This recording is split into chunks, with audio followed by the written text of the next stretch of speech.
What's up and thank you for tuning in today, guys. My name is Fizz and we are back here today with Talk of Chucky. Today we're talking about episode 3, I Like to Be Hugged, and shit really hit the fan in this episode, so let's go ahead and dive in. The episode has a cold open with Jake and Chucky still continuing the conversation from the end of the previous episode. Chucky is still really insistently at this point telling Jake to kill Lexi, that he really thinks that everybody's a killer and that she's pushed him just over the edge. Which is really fucked up and a really enabling type of behavior because it is Chucky trying to push a thing that he knows is bad, killing, onto a 14-year-old kid. And this really supports people's ideas that Chucky really is just manipulating Jake, trying to get whatever he wants out of him, and then to move on. And the fact that we still don't have a clear motive as to why Chucky is helping Jake, I don't know, I find it interesting, and it kind of makes their weird little friendship fun and interesting to watch because I don't know where it's gonna go. The scene is also really cool because Chucky asks Jake if he prefers either stabbing or strangulation, which is great because if you remember the original Child's Play, Charles Lee Ray, before he was killed in human form, was known as the Lakeshore Strangler, which is fun to hear a character finally talk about strangulation after 35 plus years of me never really seeing him physically strangle anybody. So they finally bring it up and do establish the fact that strangulation is one of Chucky's favorite form of murder, but he just can't do it anymore because of his little baby hands, which I think is funny as fuck. The scene goes on and Jake starts asking Chucky, how did you end up like this? And Chucky, rightfully so, thinks he's talking about becoming a doll. And Chucky goes into that saying, it's your standard voodoo soul transfer, which I think is funny and I think a nice little kind of kick at the whole voodoo thing from Dot Mancini. I think whenever he's able to kind of make fun of it a little bit, he will. So referencing it as a standard voodoo soul transfer as a way to explain why Chucky came alive in the first movie, there's really nothing standard about that. But Jake clarifies, no, I don't give a shit about the doll part, surprisingly enough. I'm curious as to how you became like this. How did Charles become a killer? And Chucky's taken aback by this question and he seems really excited to answer it. And he's like, well, kid, let me tell you the story of my first time. So the rest of the episode is kind of encompassed with this coming and going narration by Brad Dourif as Chucky, kind of just talking about his first kill. What goes into it? How do you pick your first one? It's stupid and loony and satirical, and I really love it because we get to hear Chucky just do a lot of Chucky things. It's fun to hear him actually have a monologue. We flash back to Hackensack 1965, in which we see, again, young Charles hanging out with his family, and this is the birthday party scene from the teasers and trailers. We see some girl yelling at him. We see him eyeballing people while he's talking about, it depends on who you pick. It could be a stranger, it could be a family member, it doesn't matter. But you gotta know who that special one's going to be. You gotta remember it. Now, all of this really comes to a head at the end of the episode. It kind of gets revisited throughout, so we'll come back to that at the end. But one thing I do want to point out about the birthday party sequence is something I really like, and I don't know if it's completely intentional. I really don't think it is. But I like this little unintentional comparison between young little kid Chucky and his birthday party, as opposed to the little boy in which he would later target at his birthday, which was Andy Barclay. We now get to see both operate in the same exact venue and see just how they're both different. Andy's a real person and a regular kid, where Chucky was kind of always just meant to be a little sociopath. But again, we'll come back to this later, but I really liked being able to see Chucky at his own birthday party around a similar age of when he was tormenting Andy. It adds a nice little, I guess, comparison between the two. We get another awesome, unique title card, and this one is probably my favorite title card yet. It's got a whole bunch of gardening tools and saws, and it's all encompassed by fire, so I don't know, it's really spooky. And also, after the credits, I don't know if it's intentional, but the previous episodes, all of the credits opened with white text. In this episode, all of the actors are highlighted with red text, so I don't know. And the thing it really reminded me of was actually the second half of Season 7 of Star Wars The Clone Wars. Because in that, by the time we actually hit the Revenge of the Sith events of the Clone Wars, they actually transition it to red text, and it's kind of an idea of guess what, we're bringing back the Lucasfilm logo, we're showing red text, shit's about to get really serious. So I don't know if that was the intent here to show that kind of we're really getting into the nitty gritty, or they just wanted an aesthetic change after episode 2, I don't know, I don't make it. We see Jake at his locker at school, and he gets approached by Devin, who comes up to him, kind of making sure that he's okay, really pushing, trying to be like, hey man, what Lexi did at the party was really fucked up, are you okay? And in this scene, Devin really seems to be concerned, but he's also being abnormally pushy about the subject. He's really trying to get Jake to talk about it. And when Jake finally does talk about it, his phone starts blowing up and he's got to get out of there, leaving Devin kind of looking pretty weird. Now I need to fast forward here, just kind of bringing in about this scene, because I'm really curious as to Devin's intentions here. Because in this scene, he really does seem genuinely worried to some degree for Jake. Even if he's being pushy, he does seem genuinely concerned. But when we see him at his home later editing or trying to edit something for his podcast, we find out that he actually recorded Jake during that interaction. So he has an audio clip of Jake openly referring to Lexi as a bitch before he quickly doubles back on that because he realizes if he kind of mentions anything to anybody that he hates her and if she shows up dead, well, he's gonna look pretty bad. But I just really don't know why Devin would get that clip or record him without him knowing. Now, we know in the first episode, Devin did try to get Jake onto his podcast to do a bullying segment, and Jake absolutely refused to do it. So maybe Devin is unfortunately being a skeevy journalist where he's like, you know what? Fine, if you don't want to come onto my podcast, I'll go ahead and record you. I'm going to cover this anyway, with or without your knowledge or consent. And I really hope that isn't the case, because I think that would suck. I really see something fun and wholesome in Jake and Devin's friendship communication and the way they're kind of getting closer. I think that'd be really fucked up, and I think it would really take any wind left in Jake's sails right out. Now, Jake rushes off because his phone blowing up. It looks like he's getting text messages, or at least seems like that to me. I didn't really figure out what was going on until they actually showed it. He runs into his teacher, Miss Fairchild, who basically says, look, I'm having a guardian teacher conference with your aunt and uncle and with Lexi's parents because I think this shit's gone too far and I think we can squash it. Jake's all freaked out, tries to tell her not to do that, but then quickly is like, you know what, that's a great idea, that's fine, but I've gotta go. And Jake runs off. Now, I thought initially that the person on the phone, or the reason his phone was blowing up, was because maybe Chucky got a cell phone or just a regular phone at home and was just blowing Jake the fuck up to tell him something. But we see what Jake is actually doing is he's somehow tracking Lexi's actual phone. She's out jogging, we see shots of her running around, and he's trying to basically stalk her and run up on her when she's running by herself completely alone and try and kill her. Which I think is wild that we actually got this moment of Jake for a moment actually attempting murder. He did run after her, but we find out the person he's actually stalking is actually Junior, wearing the same track outfit and just holding Lexi's phone. But Jake jumps out of the bushes and scares the fuck out of Junior, rightfully so, and basically tells him to get away and runs off. And I don't know how Junior didn't see that knife. He almost killed that kid. And both of them are kind of left shaken as both of them have to leave, and Jake has to kind of sit there and be like, holy shit, I almost killed the wrong person. Which kind of goes into what he was telling Chucky a minute ago about him being, you know, I don't know if I'm a killer, which is true because honestly, he doesn't seem like he'd be any good at it. Junior runs off. He ends up meeting up with Lexi in her front yard. And again, they're wearing the same exact thing. It's weird. He hands her the phone, and we actually see a piece of humanity out of Junior in this scene where he's like, look, you have to apologize to Jake. And probably after Jake running up on him in the woods, he probably realizes this kid's probably gonna do something. He's probably thinking about stuff, and we probably pushed him way too far. Which, yes, you did. Stop being a bunch of dicks. She pretty much says, fuck no, that isn't going to happen. And then antagonizes Junior, being like, well, if I don't, what are you gonna do about it? And he's like, nothing, honey. Which is like, dude, like, I get that you're like 14, but stand up for yourself. This chick ain't worth it. Junior runs off and Lexi goes inside. And in this scene, we actually revisit Caroline, who's pretty much having some type of breakdown. She's screaming and can't be consoled. And it's actually a nice, wholesome scene in this part of it where Lexi actually becomes kind of comforting to her little sister. While their parents are both running around frantic, they really don't know what to do in this situation or what she needs. Lexi knows exactly her little sister's comfort items and knows exactly what to do with them and how to cheer her up. But even still, the sunglasses and the blankie don't work, and when Lexi finally takes a moment of compassion to approach her sister, who, again, her sister is not answering her parents. But the moment Lexi approaches her, Caroline finally opens up and says, I want Chucky. And the reason she's so upset is because she fell in love with Chucky at the talent show, she got to meet him in the previous episode, and now her new friend is gone and she misses him. And again, I see a lot of folks being like, oh my god, that's morbid, that little girl wants to be best friends with a doll. Again, welcome to the funny. It's even made more sweet when we know that Lexi hates this fucking doll. She's creeped out by it. But regardless of her motives, she goes to the Wheeler's house to meet with Jake to try and apologize real haphazardly. It was basically an apology along the lines of, look, I'm sorry that your feelings are so fragile and that maybe what I did might have hurt them. That sounds like a you problem, but I guess I'm sorry if I offended you. Which is life tip is a dick move. Don't fucking do that. And she seems to think that she's done Jake this great big favor because she immediately follows up with, so now that I've apologized, can you please give me that creepy fucking doll that I keep talking shit about? And even though she tells Jake that it's for her little sister, he rightfully says, fuck no, I will not give you Chucky for any reason, you all will fuck off. And Lexi continues on down the street yelling at herself. There's one really funny moment of this scene that happens in the beginning, and it's where Jake is alone in the garage before she shows up, and he's kind of fucking around with all these gardening tools like some shears and a sickle, which when I saw that sickle, I was like, huh, is that a Child's Play 3 reference? But regardless, he's grabbing them and he's like making stabbing motions and he's trying to figure out like what would work best. And he's doing this in broad daylight very aggressively and with the garage door open. Like, dude, get some fucking discretion. You're not good at this. But after we see Lexi walk away talking to herself, we see Jake go back inside and start a conversation with Chucky, basically telling him that Lexi showed up and then Chucky heckles him for pretty much not killing her when he had the perfect opportunity to. And in this scene, Jake is actually stabbing at this weird plastic sculpture mannequin that has a blonde wig and pink clothes, and it's pretty much meant to emulate Lexi. Like, dude, you better hope to God that nobody finds that in your bedroom. Like, you're not good at this. Hi, this is future editor Fizz, and I seem to have noticed while going through the footage here that I forgot to reference the moment where Chucky actually mentions the completion anxiety from Curse of Chucky. And I just simply am not able to live with myself if I don't put that in this video. I was so excited about the rest of the episode, I totally forgot about that reference when making the video. But I loved it. I love any reference of Curse of Chucky that we can get. It's one of my favorite movies, so that part definitely got a big grin out of me. Sorry to interrupt the video, I just had to throw it in there. I loved the completion anxiety reference, so go ahead and take it away, Past Fizz.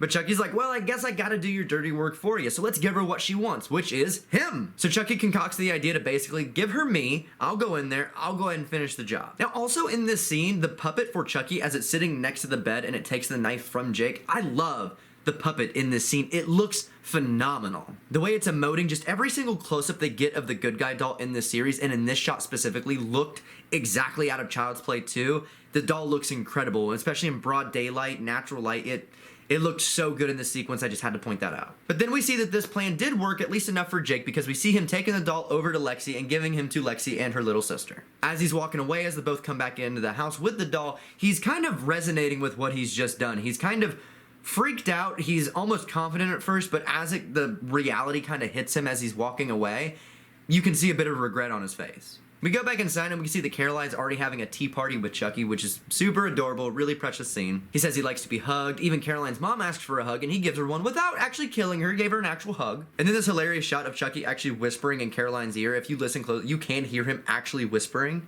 And she puts him down and says, Chucky wants to give you a hug, Lexi. And it's this oddly tormented, wholesome scene because Caroline approaches her sister.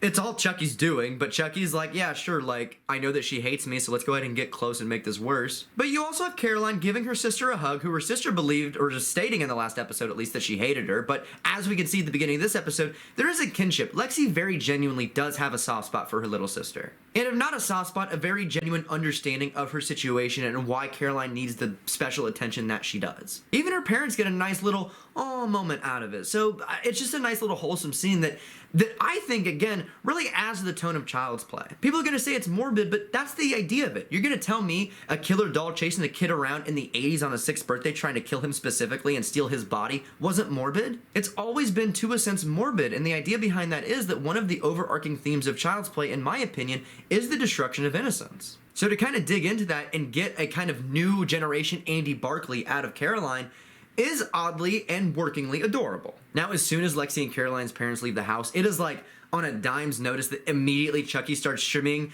through the hallway trying to stab Lexi. He didn't waste any fucking time. But he was a little too early because Lexi obviously opens the door and all of her little dickheaded friends come in because they're gonna have themselves a nice little silent disco tonight. Now the next scene is kind of fucked up. We see Logan hanging out at the parent guardian teacher conference and he's waiting on Brie, which I think is meant to lead into the first episode with her secret and her talking to somebody. They're really leading into the fact that she may be having an affair. Some people are assuming that she's having an affair with Tiffany, but I don't believe that because I don't think Tiffany would cheat on Chucky. Mostly because I just don't really catch Tiffany as the cheating type. Now I know that sounds weird, you'll kill people but not cheat on them. But we saw how reluctant she was to even fuck her ex and bride of Chucky and how obsessed she was with Chucky himself, Charles Lee Ray. But hey, look, I could be wrong, and can you blame her? Look, Devin Sawa, you're handsome and all, but come on, it's Jennifer Tilly. So we'll eventually figure out who she's actually shacking up with, if she is, but regardless, it goes into a scene of the actual conference where they pretty much tell him, look, your kids are being weird, and you need to fix it. Lexi's parents are told that she is bullying Jake, into which they freak the fuck out, basically saying that Jake is bullying her, which again, to the audience, is hilarious. Even though her parents literally called her out for bullying, including her little sister, in the previous episode, so I don't know what y'all are talking about. It's pretty much that horrible thing that a lot of parents do, that they're allowed to reprimand their kids, but the moment anybody, including a teacher or an official, says anything, oh, suddenly they're bad. But it finally culminates with Miss Fairchild showing them the footage of Lexi dancing around dressed up as Lucas, Logan's dead brother, at the Halloween party, to which nice Devin Sawa is, rightfully so, pretty freaked the fuck out by this. And I'm really glad that we have this moment where he does know what Lexi did because that is his brother. And we also had that stupid little moment in the previous episode where he looks at Junior and is like, I think you and Lexi make a great couple. And I really wonder what the fuck he's thinking about that right about now. And as the silent disco gets started, we can see Jake making his way. He's going into the graveyard. At first, I didn't really know what he was doing. I thought maybe he was going to check out Charles Lee Ray's grave, or he's going to go visit his dad's grave. The real answer is that he's actually visiting his mom, and subsequently his dad, who is buried right next to her. And it's actually a really sad scene of this kid talking to his dead parents and basically lamenting and apologizing for the fact that things just didn't go his way, and they turned out badly. He apologizes to his mom because, you know, she always said that things would get better, but they just didn't, and he acted out. He apologizes to his dad for simply just not being the son that he knew his dad wanted. It really is a nice and honestly fucked up scene because you have this just really traumatized kid who is lost. He doesn't know where to go. He has guidance from a psychotic killer doll. He just doesn't know what to do. Everywhere he turns, somebody's out to get him. People are always vilifying him and alienating him. And what's somebody to do in that situation when the entire world has decided that you're wrong for just existing? I think it's sad, and another scene that really kind of leads to me feeling bad for Jake and really believing in his character. He is somebody who is not a bad person, but here he is kind of juggling with the fact that he might have just done a very bad thing. And the reality of that is that bad people do not second guess their actions. They completely justify it like Chucky would. Bad people don't sit around wondering if they're bad people. They just do. They'll vilify, they'll alienate, and they'll find a way to justify it. Anybody with an ounce of goodness, good people are going to sit there and wonder, am I a bad person? They're going to want to confront that dark side of themselves. But we switch back to having fun at that weird silent disco thing. I guess they're having the silent disco because Lexi's probably rich. They can all afford these fancy headphones that share music. Lexi takes a break from the party to go upstairs with Junior so they can go ahead and put her little sister Caroline to sleep. And it's a nice, sweet scene. And in this scene, this is where they really start to begin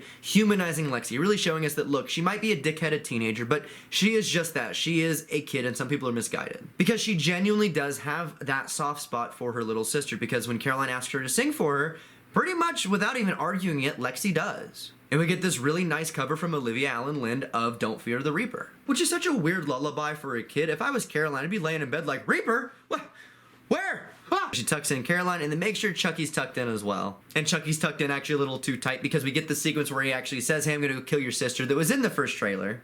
And when he tries to break out of the tuck, he can't with his little arm, so he just slices out of the blanket. We go back downstairs, we see Lexi. She kind of gets a little too close and comfortable with Oliver. She's dancing and singing all on him, and I don't know, man, like, your boyfriend's up on the stairs. He's literally watching you. Oliver's all into it. He's all excited. But then once Lexi's favorite song comes on, she goes and gets her boyfriend, finally, then pulls Junior down the stairs and kind of makes them dance. To which Oliver responds to by pretty much just sitting there and kind of mean mugging them the entire time, standing there, fully accepting the fact that he's been cucked. But, like, dude, that's her actual boyfriend. If anything, you've been trying to cuck him this entire time. Junior does some weird, cringy romantic stuff with Lexi. Lexi doesn't really dig it, so she pretty much escapes, goes upstairs to her own bedroom because she wants to get high. Next, we see Chucky running up on somebody coming out of the bathroom who he believes is Lexi, but he stabs him in the leg, and lo and behold, it's actually our old cuckold friend, Oliver. And this scene's actually pretty fucked up because Chucky acknowledges that he's got the wrong person, but he's like, fuck it. And we see Chucky's first stabbing victim of the TV series, and it was young Oliver. Now, this death is, oddly enough, just brutal. Not brutal in the violence and the way it's done. It's actually a funny effect. You have the Chucky puppet kind of just poking at the actor for Oliver with the knife, and I've seen some people kind of like make fun of that looks like he's just being lightly poked with a knife, not being stabbed. But with how many cuts they do away from Oliver and keep coming back to him, they cut to him pretty much being stabbed and kind of like just pretty much being inconvenienced by it. To the next shot where he's actually finally feeling it and he's kind of gurgling blood and kind of moving real slowly. You can kind of see the life leaving him. And then when we finally come back to him on the third time, he is laying there in his blood, dead. And I think that's fucked up. You don't need to have one big knife slash with like intestines pouring out. I think it's just as fucked up, if not more fucked up, to kill a teenager no less, with dozens and dozens of tiny littler stabs that are going to be surface level, that are going to pretty much slice arteries and cause them to bleed out, but not instantaneously. And I think it's fucked up. Chucky did kill a kid in this series, and that kid did suffer. Again, it's dark, it's morbid, but guys, this is child's play, it's horror. We have to accept that going into it. But the one thing I will not accept is if Caroline gets hurt. I won't accept that. I swear to God, the kid is too adorable. She's the most wholesome part of this series. If anything happens to Caroline, I'll probably cry. We see Lexi upstairs in her ominously red-lit bedroom where she's smoking some reefer. She sees Chucky's little shoes hanging out underneath her curtain. She finds them and is still, oddly enough, not super freaked out by this. Which Chucky finally runs up, jumps on her. He's all barefoot with his sock feet kind of flailing, and we get that iconic Chucky flail as she's running around with him on her back. I love that sequence. It's so good to see that puppet just thrown around as the actor kind of has to pretend they're being attacked. She doesn't really know what's happening. She just knows that she's being choked from behind, and she finally looks over her shoulder and realizes her assailant is actually Jake's creepy fucking doll. And causes her to freak out and scream a whole lot more as she's trying to hit walls and trying to get this little fucker off of her. She does end up able to get to a point where she's able to throw him off of her. Now, there is a scene where he lands on the ground and you see him facing up, but when they show his reaction to him facing up with this weird expression of the fire glistening off his face, if you look at the shot, the way it's framed in the carpeting, this is actually a reused shot from episode 2 when Chucky was stabbing the underneath of the bed. If you look at the carpeting in both shots, the carpeting matches the carpeting in that scene under the bed and not the carpeting that's actually in Lexi's room. So I don't really know the reason for that. Maybe they edited and thought they needed a little more something there, a little more liveliness from Chucky before he jumped up and grabbed the knife. Maybe they simply forgot to get a shot and needed to add just a reaction shot of Chucky. I don't know, but I did find that kind of odd. Regardless, when she does throw Chucky off of her at some point, she did lose her joint, which hilariously and magically, this little red joint just spontaneously combusted an entire fire up those drapes. They must have already been doused in something like gasoline. I don't understand how that happened. But the room is instantaneously engulfed in flames as Lexi is cowering in the corner of her bed and nightstand as Chucky stands there with the knife, basically finally confronting her fully alive, and she knows that this doll is not just a doll. And these shots of Chucky's face in the fire, they're just so pretty. How much he emotes, the way his mouth moves, the way his eyebrows go down, it's so beautiful. And he actually confronts her and says, "This is for Jake." And in this moment,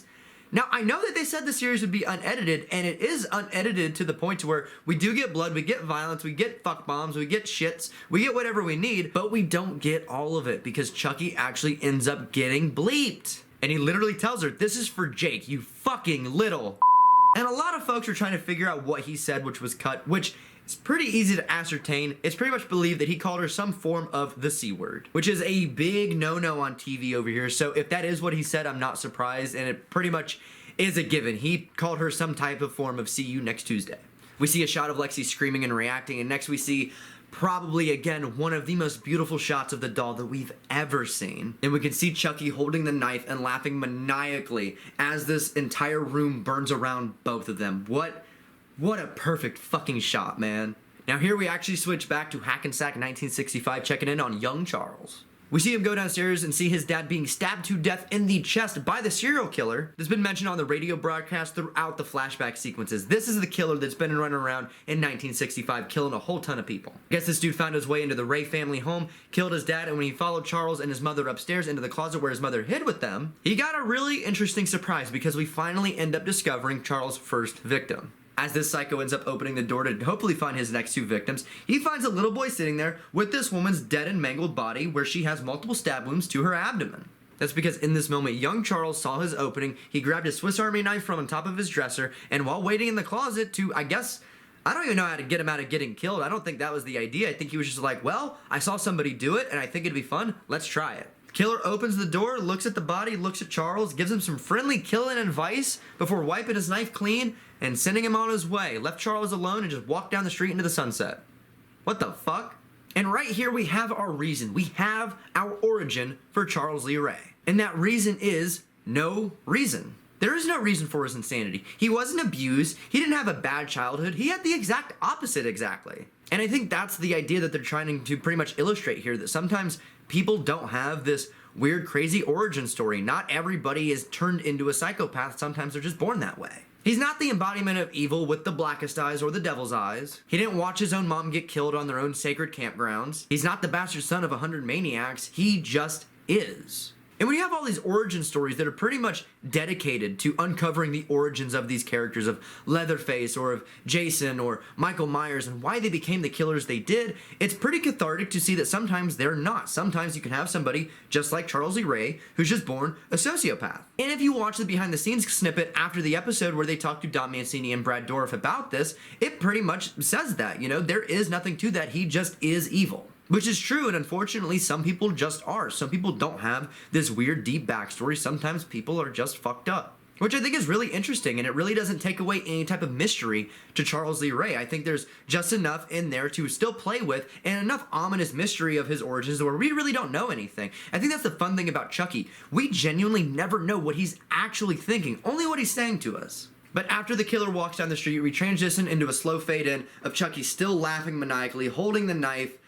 Beautiful shot, and the perfect shot to end the episode on. So at the end of the episode, it's made really unclear what happened. We don't know until the next episode if Lexi died or what happened to Caroline since she was asleep in the other room. We don't know if any of the other kids that were downstairs were hurt when the fire that blew out the side of the wall above the stairs right above them started trailing down the stairs. They're really ambiguous with it and really just ended it on that really beautiful shot of Chucky burning with the room. Now, if you've seen the teaser for next week's episode, we can kind of get an idea of these things. We do know from that the fire and the whole thing does not kill Lexi, and we can tell that at least of the kid survivors, Devin and Junior at least made it out of there. And I could spend another 10 minutes talking about that teaser breakdown and trying to figure that out, but that's what these Talk of Chucky episodes are for us to break down the episode. So let's just wait for Tuesday when it happens. But with all of that, that is the third episode of the Chucky TV series, and honestly, my favorite so far. The episode is brilliant, it's quick, it's snappy, the pacing is great, it's a longer episode, we get a little bit of shine from every single character, it's lovely. And it's even more bittersweet to know that next week's episode 4 will be our mid-season mark. We will officially be halfway done with this series. Which is very sad, but also really fun because we still don't even have Tiffany, Andy, Nika, Kyle, nobody. None of the old guys have been reintroduced yet, and we're almost halfway done. So I'm really excited and curious to see how all of this is really going to pull together to tell a really big cohesive story. It's super interesting so far. So I cannot wait, and until that time, I'm going to keep it here. I'm going to keep speculating, and I'll see you guys back here for next week's episode 4. Feel free to leave a comment in the section down below. I'd love to know what your guys' favorite moments from this episode were, some theories, what you guys hope to see out of episode 4 or going forward, and obviously feel free to subscribe to the channel for more Chucky coverage coming at you in the near future. But until that next time, guys, my name is Fizz, and that was some Talk of Chucky.